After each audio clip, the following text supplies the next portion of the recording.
Mlango wa 27.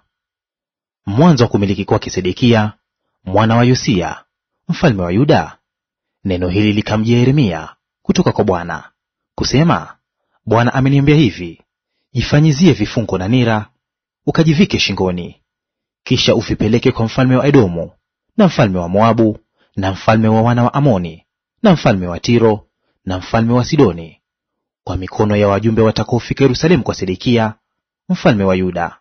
Waagize waende kwa bwana zao na kuambia, Bwana wa majeshi, Mungu wa Israeli, asema hivi: mtawaambia bwana zenu maneno haya: mimi nimeiumba dunia hii, wanadamu na wanyama walio juu ya uso wa nchi, kwa uweza wangu mkuu na kwa mkono wangu ulionyoshwa, nami nawapa watu kama inipendezavyo.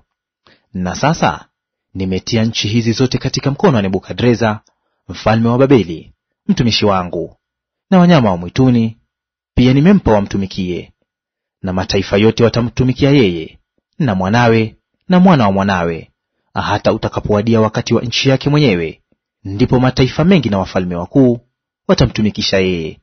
Na itakuwa taifa lile na mfalme yule asiyetaka kumtumikia Nebukadreza huyo mfalme wa Babeli, na kutia shingo zao katika nira ya mfalme wa Babeli, mimi nitaliadhibu taifa lile kwa upanga na kwa njaa na kwa tauni, asema Bwana, hata nitakapokuwa nimewaangamiza kwa mkono wake. Lakini katika habari zenu msisikilize manabii wenu, wala wabashiri wenu, wala ndoto zenu, wala matambuzi yenu, wala waganga wenu, wanaowaambia ya kwamba hamtamtumikia mfalme wa Babeli. Maana wanawatabiria uongo, ili kuwatoa ninyi mbali na nchi yenu, niwafukuze mkaangamie.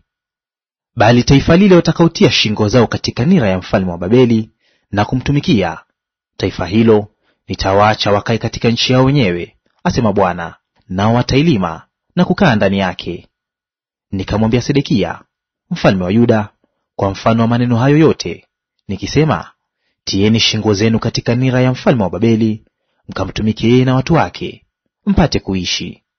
Mbona mnataka kufa, wewe na watu wako, kwa upanga na kwa njaa na kwa tauni, kama Bwana alivyosema katika habari ya taifa lile lisilotaka kumtumikia mfalme wa Babeli? Wala msisikilize maneno ya manabii wawaambiao ninyi ya kwamba hamtamtumikia mfalme wa Babeli, maana wanawatabiria uongo. Kwa maana mimi sikuwatuma, asema Bwana, bali wanatabiri uongo kwa jina langu, nipate kuwatoeni nje mkaangamie, ninyi na manabii hao wanaowatabiria. Pia nalisema na makuhani na watu wote, nikisema, Bwana asema hivi: msisikilize maneno ya manabii wenu wanaowatabiria, wakisema, tazameni, vyombo vya nyumba ya Bwana baada ya muda kidogo vitaletwa tena toka Babeli. Maana wanawatabiria uongo. Msiwasikilize.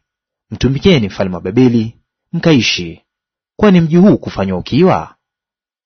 Lakini ikiwa hao ni manabii, na ikiwa neno la Bwana liko kwao, basi na wamwombe Bwana wa majeshi kwamba vyombo vile vilivyosalia katika nyumba ya Bwana na katika nyumba ya mfalme wa Yuda na hapa Yerusalemu visiende Babeli.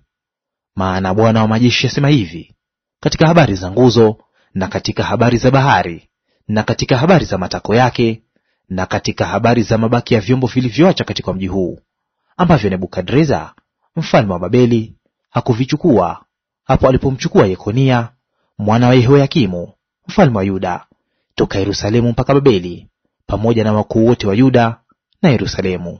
Naam, Bwana wa majeshi, Mungu wa Israeli, asema hivi: katika habari za vyombo vilivyobaki katika nyumba ya Bwana na katika nyumba ya mfalme wa Yuda na hapa Yerusalemu, vitachukuliwa mpaka Babeli, navyo vitakaa huko hata siku ile nitakapovijilia, asema Bwana. Hapo ndipo nitakapovileta tena na kuvirudisha mahali hapa.